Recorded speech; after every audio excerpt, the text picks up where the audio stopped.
Adakah jika peguam negara pada ketika itu ialah orang Melayu, maka ianya bukan unsur perkauman? Hanya kerana dia orang India, ianya perkauman. Ini di mana letaknya logik Rafizi Ramli ni? Dan hari Selasa ni dia nak buat laporan polis.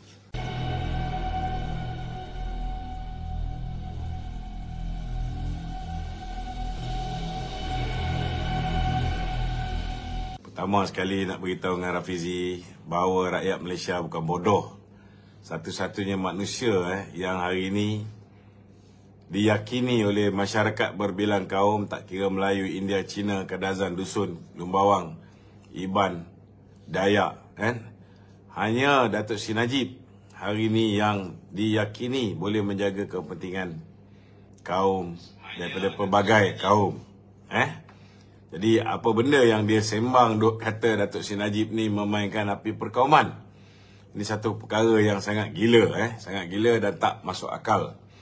Datuk Seri Najib hanya mempertikaikan kebodohan bekas peguam negara lantikan daripada Pakatan Harapan, di mana ketika zaman pemerintahan Barisan Nasional, pada ketika itu kita telah menghadapkan perkara berhubung bayaran bulanan pajakan kepada kerajaan, kepada Kesultanan Sulu di mahkamah di Kota Kinabalu.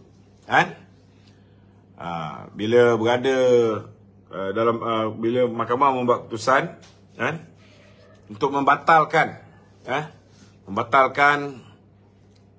bayaran yang selama ini diberikan ke atas Kesultanan Sulu selepas pihak Sulu melakukan serangan ke atas Lahad Datu. Yang bingainya Tommy Thomas ni, tuan-tuan, dia telah menawarkan, dia telah menulis surat kepada peguam Sultan Sulu menawarkan untuk membayar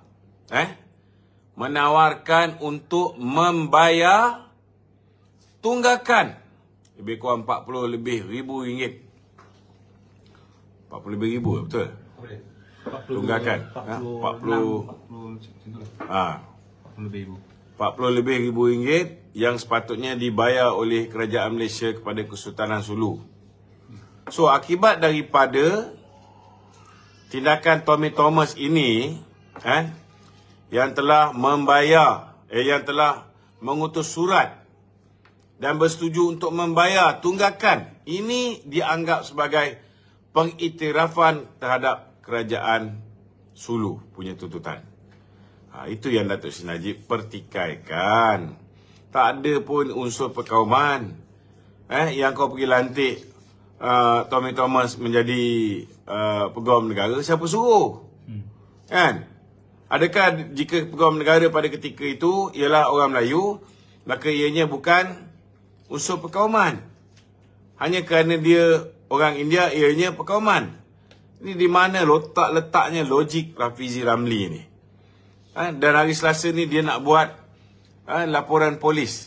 Sebenarnya mereka ni dah tak ada benda, nak dijadikan isu. Sampaikan kenyataan Datuk Seri Najib meletakkan kesilapan Tommy Thomas mengutus surat. Memang betul itu antara punca kenapa kita kalah di Sepanyol, kerana surat yang digunakan oleh yang ditulis oleh Tommy Thomas kepada peguam kepada Sultan Sulu itu telah digunakan, telah dijadikan alasan oleh pihak mahkamah untuk memenuhi tuntutan pihak Kesultanan Sulu.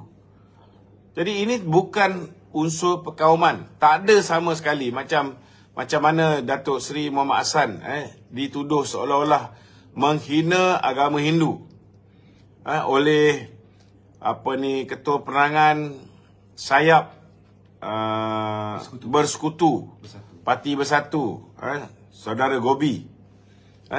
Saudara Gobi buat laporan polis mengatakan Tok Mat mengeluarkan kenyataan yang berunsur perkauman.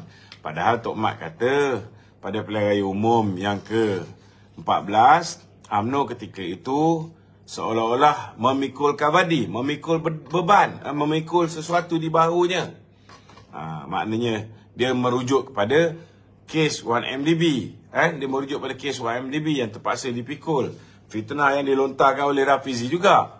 Tak ada kena-mengena dengan sebarang perkara yang berunsur apa yang dipanggil sebagai menghina agama lain ataupun menghina kaum lain. Saya nak beritahu dengan tuan-tuan, sepatutnya Rafizi ni rasa malu. Malu sebab hari ini telah terang lagi bersuluh bahawa pendakwaan ke atas Datuk Seri Najib ini ialah satu pendakwaan yang berniat jahat, malicious prosecution, selective prosecution, pendakwaan terpilih, dan politically motivated. Politically motivated, bermotifkan politik. Jelas hari ini dengan bukti-bukti terkini yang telah pun didedahkan, baik ke atas penglibatan Nazlan, baik ke atas perkara sebenar yang berlaku, bukan duit yang dipinjam daripada Kuop oleh pihak SRC International yang masuk ke akaun Najib. Sebaliknya, daripada akaun Najib dimasukkan pula 32 juta ringgit ke dalam akaun SRC International. Sekarang dah jadi haru biru. Hari ini dunia dah tahu bahawa Mahathir yang mengangkat Nazlan menggantikan Hakim Sufian Razak. Hakim Sufian Razak yang mengandalikan kes SRC ini tiba-tiba ditukar, digantikan dengan Nazlan. Rupanya ada udang di sebalik batu. Rupa-rupanya Mahathir yang mengetuai Pakatan Harapan ketika itu tahu tentang penglibatan Nazlan dalam kes SRC, dan hakim ini terlibat secara langsung dalam mencadangkan penubuhan SRC itu sendiri. Jelas mempunyai konflik of interest. Ini belum lagi pihak Perikatan Nasional sendiri melalui blogger dia telah mendedahkan bahawa Nazlan menerima 2 juta ringgit daripada Jolo. Dan kemudian 1,36,127 ringgit 40 sen telah dimasukkan ke dalam akaun Maybank Nazlan melalui 11 transaksi. Jadi sepatutnya Rafizi ni ada rasa malu. Sebelum ni mereka menuduh Datuk Seri Najib mencuri duit 1MDB. Mereka menuduh itu, menuduh ini. Hari ini kantoi, rupa-rupanya pendakwaan ke atas Datuk Seri Najib adalah pendakwaan yang bermotifkan politik. Sedangkan orang yang sepatutnya dipertanggungjawabkan ialah Tun Dr. Mahathir dan kepimpinan Pakatan Harapan yang bersekongkol mengenakan Datuk Seri Najib. Mengenakan Datuk Seri Najib, dan hari ini dah terbongkar semua orang kanan Tun Dr. Mahathir. Bukan setakat Nazlan, sudah terbongkar penglibatan dia yang jelas mempunyai konflik of interest, dan penglibatan beliau dalam pinjaman yang cuba didapatkan oleh pihak 1MDB daripada Maybank. Beliau terlibat. Bila nak tuntut pinjaman pun ada tanda tangan Nazlan lagi ke atas surat itu. Dan ada email-email yang jelas membuktikan Nazlan terlibat. Belum lagi kita cerita orang kanan Tun Dr. Mahathir yang diangkat menjadi Council of Eminent Person dalam kerajaan Pakatan Harapan, yang Rafizi beria-ria angkat nak menang pilihan raya ni. Zeti Akhtar Aziz, anak Profesor Diraja Ungku Aziz ini, suami dan anaknya menerima 715 juta rupanya. Orang kanan Tun Dr. Mahathir juga, Nur Muhammad Yaakob menerima 85 juta ringgit rupanya.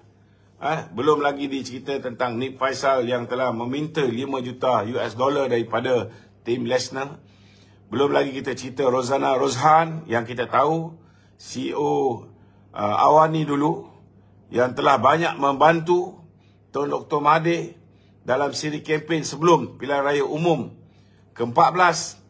Belum lagi kita cerita tentang pelibatan Jolo, iaitu anak seorang tycoon yang merupakan kroni Tun Dr. Mahathir, dikayakan oleh Tun Dr. Mahathir dengan projek-projek pelabuhan di sebelah Sarawak sana. Macam-macam tuan-tuan. Hari ini sudah terbongkar. Amat memalukan. Rafizi masih lagi mempunyai hasrat dan cita-cita untuk memenjarakan Datuk Seri Najib. Dia ingat negara ni tak ada undang-undang. Sesuka hati bapak dia nak penjarakan orang. Dia yang sepatutnya sudah pun dipenjarakan 30 bulan dia punya hukuman. Hanya kerana mereka mengangkat peguam kepada Ching Ping, peguam kepada Lim Guan Eng menjadi peguam negara.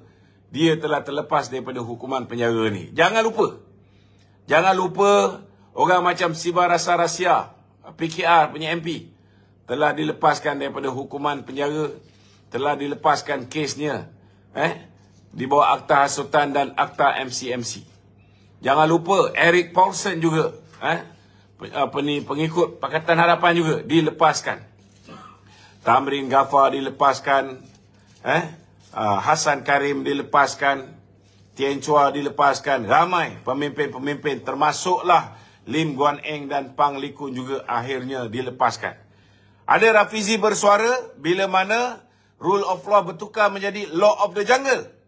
Tak ada, tuan-tuan. Dia tak ada.